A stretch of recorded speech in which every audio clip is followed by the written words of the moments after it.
My name is Christopher Saunders, and this is the Connecticut Sports Talent Show, where we talk all things talent in Connecticut. And on today's show, I'm pleased to have the quarterback for the Norwalk Bears. He's a senior. His name, Tommy Brown. Tommy, it's great to have you on, man. Thanks for having me. Yeah, no problem, man. I think first off, how are you and your family doing during this pandemic? It's been crazy, but we like to stay positive about it. A few ups and downs there, but through it all, we've been positive about it. Now, how did you keep yourself in shape as far as kind of before all the hucklebuck with DPH and the CIAC about a season, no season, etc.? What did you do to keep yourself both physically and mentally in pristine condition? When we were told we had to be quarantined for a few months, all the gyms were closed down. But my family, we own a few weights, so put them in my room and just started working out in my room, trying to do whatever I can to, um, get in shape, getting ready for the season if there was going to be a season. Do you think that because the quarantine kind of in some ways it came about abruptly? I mean, you mentioned the gyms being closed, and gyms were closed for a long time. Yeah. So it wasn't like where, you could eat a whole thing, a whole pie, a whole pizza, and then you could say, oh, well, I can go burn it off tomorrow. It's a little bit hmm more difficult because you don't have the equipment. So did you kind of have to watch what you ate?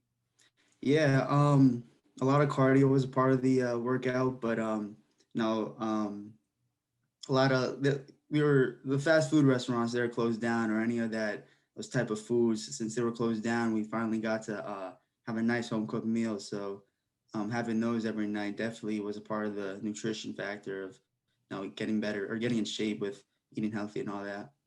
Now, I don't know if you're a baseball fan, but were you doing the Randy Rosarina, plan as far as because he was quarantined for a month because he tested positive back, during the regular season. hmm So, and he did not know how to cook except for rice and chicken, and he did 500 push-ups. So, were you kind of doing that? Were you just doing constant push-ups all day? Yeah, just I just had two dumbbells. I would just go on YouTube and find like any type of workout to do with dumbbells, and um, they definitely helped. Definitely got better with it. Now, as far as the quarterback position, were you able to kind of, again, because of the pandemic and not being able to have things, you kind of have to figure things out on your own. So, were you able to, as far as being, playing quarterback, work on your footwork, arm strength, maybe not as much, but maybe more on the accuracy part? Were you able to do that? Yeah, I own a net like a three hoop net. So like every day during quarantine, after I would get done with school, I would go out, spend an hour on throwing, and then after I'd go on back in my room, spend an hour on just watching football. And over the quarantine, I watched a lot of Peyton Manning on and how he played quarterback. So mentally, I got better just over quarantine to how to be a better quarterback. No, I want to hit on that because I think a lot of players, not just quarterbacks, but players in general, some kind of use this pandemic in a positive way. Like you mentioned Peyton Manning, which we'll get to in a minute, and others kind of maybe you could say lagged and didn't take advantage. Now, for you, how did you take advantage? And let's hit on the Peyton Manning thing. What did you learn from that? Yeah, all during quarantine, it was just pretty much time in my hands instead of me just not doing anything, just sobbing about school and not seeing people, being quarantined. Instead, I wanted to go out and just get better at my on myself, being a better quarterback. Going on YouTube, watching what do the pros do, how do they get better with themselves, and doing what they do to be a better quarterback, to be a better person. And yeah. What were probably, I don't want to say one because I feel like there's a lot you learned probably during the pandemic. What was the three things that really kind of struck you when you were doing the information, the gathering, as far as the quarterback position? Definitely preparation. Preparation is key as a quarterback. Practice and preparation. Without those, I don't think you can, be a very successful quarterback. Those guys, they definitely put in hours in the time of practice and all that, and that's just watching them. Peyton Manning putting hours of work on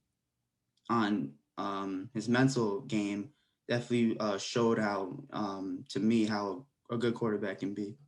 I would almost think that kind of, and you picked a good guy to, as far as try to follow and try to learn from, because I would think, especially during what we're, with what we're dealing with right now, this kind of would be in some ways beneficial because it prepared you for what was a very tumultuous, crazy, I mean, you name it, as far as with the CIAC, the Yeah. DPH, knowing, not knowing, close, not close, etc. So, do you think, in some ways, looking at it from a glass half full aspect, from what you did leading up to that and then dealing with what was a chaotic situation, it made you a better, not just a player, but also person to kind of withstand that psychological stress? Yeah, 100%. I definitely knew how with coronavirus coming out, I definitely knew how serious it was. I definitely knew that a very high risk possibility of our season being canceled. So I had to mentally prepare myself. For me, I had to figure out, if the season's going to get canceled, what's the next step for me? Right now, I'm still in that situation, but I still, I started then on preparing myself for the next step and myself in the future. Where no, I understand because you had a new head coach, which is difficult enough because you're trying to be able to learn his system, learn his schemes, and try to learn the terminology, the language, etc. Yeah. But not being able to have the practice time and being able to have the one-on-one. Now, I'm sure that there was a lot of Zoom calls and there was a lot of texting and such going on. But for you, are you more of you need to be there physically in order, to have the practice, or was it okay for you to have the Zoom calls and the text and such? Yeah, just watching Zoom was just like watching as if Peyton Manning was playing. Seeing doing Zoom meetings with Coach Miller definitely helped a lot with the offense that he taught. It helped. We got better. I think with the Zoom meetings, I don't think we would be the like we definitely got better with the plays and all that, and we learned. I think Zoom meeting was definitely a good benefit for us as with a new coach and Coach Miller. Now, did you know who Coach Miller was when he was hired? Like, did you and your teammates know who he was, or was it somebody that you had to Google in order to find out? I'll be honest with you. Yeah, no, we didn't really know who Coach Miller was, but Really? uh, yeah, but Okay. we Googled him and we saw that he came from Sheen. We were definitely Mhm. we're pretty happy, excited about that, seeing how such a great team he coached up there and how they won the state championship. We were definitely excited for Coach Miller. I'm surprised that you guys really didn't know much about him, only because, other than the fact that he's a celebrity, but only because his offense was so prolific. I mean, Sheehan, again, I may be wrong with the stat here, but I think they scored less than 30 points only twice, and they Yeah, scored an abundance amount of points. So when you guys saw that, I'm sure defensively you guys were like, finally, we can get some points and we can maybe play with a lead. But as far as for you being quarterback, you must have loved seeing that because the success of Sheehan, because the defense was good too for them, but the offense was just next level stuff. yeah, that was something that I couldn't wait for. Seeing the numbers he put up every game, seeing all the games they won, definitely was very excited for that. And right now, week two, we're 2-0, and so it definitely shows that Coach Miller knows what he's doing, and it's been a lot of fun with him. And I want to talk about the 7-on-7 because I know in a lot of the leagues, the FCAC, the CCC, et cetera, the ones that are doing 7-on-7. I know I didn't mention the others, but there's a lot doing them. And I know that Mhm. they're doing a very good job. I know the first week for some of them was kind of an adjustment period. And now week two and throughout, it's been better because players and coaches and such are now getting adjusted to it. For you, how was it the first week and how has it been since? It's been fun. It's definitely not the 11-on-11 format that we want, but 7-on-7, you definitely more technique and all those stuff playing, and it's been a lot of fun. Have you learned anything? Because I know 7-on-7, as we said, it's much different than 11-on-11. But I tweeted out a couple weeks ago that seven. I mean, you can. I feel like any situation, any kind of opportunity. you can take something from it, learn from it, and build from it. And I feel like with 7-on-7, there are certain things that you can utilize and bring that to 11-on-11. Am I wrong? Yeah, definitely the plays, running plays against a defense, definitely instead of mine being in our face trying to stop us, we can definitely see what plays work for us, what plays not work for us. So that's definitely a good factor on the 7-on-7s. And also, it kind of gives you too an opportunity to work with your receivers and kind of build that chemistry. Now, I understand, depending on what you are offensively, a running team, etc., it may be a little bit more difficult, but being able to work with the perimeter guys, the weapons, the wide receivers kind of gives you at least a chance to build something again for the spring. Yeah, that too. Definitely the chemistry that already I can already see the chemistry is getting better and better by the week with my wideouts, and those guys been doing such a great job. And all I need to do is just throw in the football, and they'll do the rest of the work. How's the culture been as far as with Miller? I know it's still early, and I understand that there really hasn't been, anything normal to what is this 2020 year. But would you say being a senior, being someone who's been around the program pre-Coach Miller and now during the Coach Miller era, that the foundation is starting to be laid as far as with the program? Yeah, 100%. Coach Miller, when he came in, we opened him up with our we sorry, he came with open arms, and it's been nothing but positivity with him.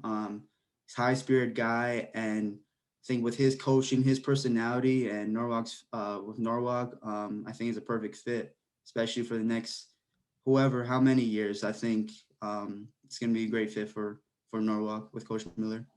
And with him being an offensive guy, you being an offensive guy, what I know it's been a short time, but what has he either told you, said to you, mentioned to you during this period that kind of struck you in a way where you didn't think about it? Like maybe it was as far as your footwork, or maybe it was you reading a defense or something. Just give me a couple things.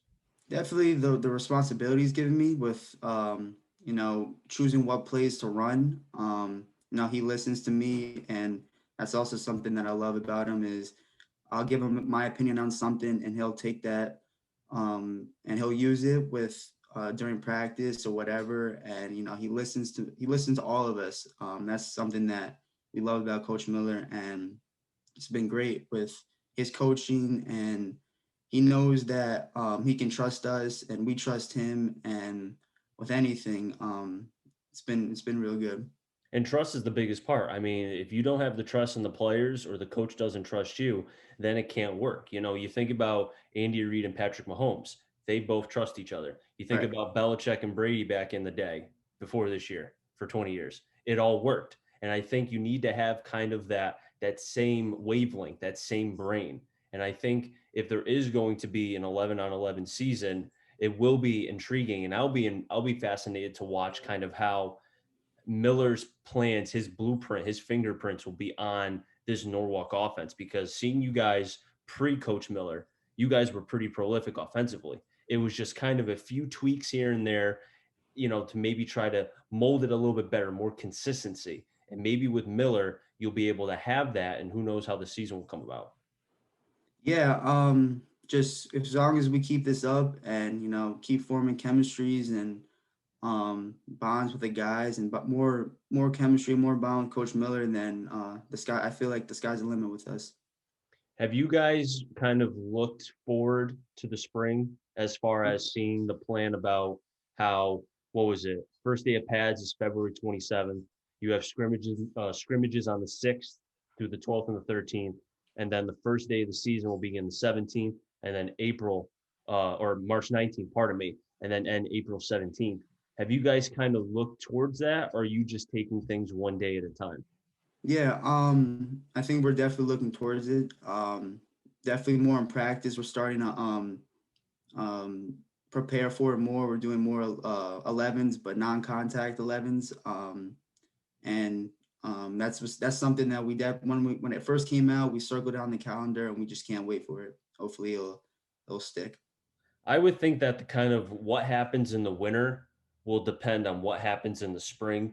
only because you have a situation where you're seeing cases kind of spike in other places. There's concern about our schools even going to be open, when, if and when they're going to close, if and when they'll be open back up again during the school year. I almost wonder, with everything that you guys have dealt with during what was, you could say, the first wave of the CIAC and the DPH, are you guys kind of just thinking, you know what, we'll focus on the 7-on-7, we'll take what we can from it, we'll do what we can, leave everything on the field. But if there's 11-on-11, fantastic. But we don't want to go through what we did before with that mental stress. Right. Yeah, Coach Miller, when it first came out, he told us that everything's going to be a fluid situation. So expect the worst, but prepare for the best. And that's what we've been doing since. A fluid situation. The words that everybody, the four things I never want to hear again after this year: fluid situation, cohort, COVID, and there was another one. I'm with you. Oh, cancel, Right. cancel. Everything's cancel, cancel, cancel. It's Right. terrible, you know? But Brown, I really do appreciate you coming on. I do have one more thing for you, though. I understand you're a senior. This was a big year for you as far as getting looks. Have you been in contact with any, you don't have to name the colleges if you're not supposed to, but have you been in contact with any schools? Have schools contacted you? Um, yeah, but we're still looking. Me and my family are still, all options are on the table with going to college or playing at the next level or taking a post grad route. But all options are our ears are up and all of our options are on the table. Now, are you looking at division one, two, three, high three? I know you mentioned post grad. If you don't go the post grad route, are you looking at division three, two, which one? To be honest with you, anything that's best for me, whatever the best fit for me, I'm all for it. Awesome, man. But hey, I really do appreciate you coming on. It's great to be able to talk about the program and yourself. And hopefully, I wish you nothing but, but success in what's left of the 7-on-7 season. And hopefully there will be an 11-on-11 season in the spring. So that way you can get some film out there and coaches can see how much of the high potent offense of Coach Miller can do for a player like yourself. Thank you. I appreciate that. Now, wrap things up here in the Connecticut Sports Talent Show. So until next time, stay safe. Remember, CT stands for Connecticut Talent, and I'm on a journey to find them all. Have a good one, everybody, and be well.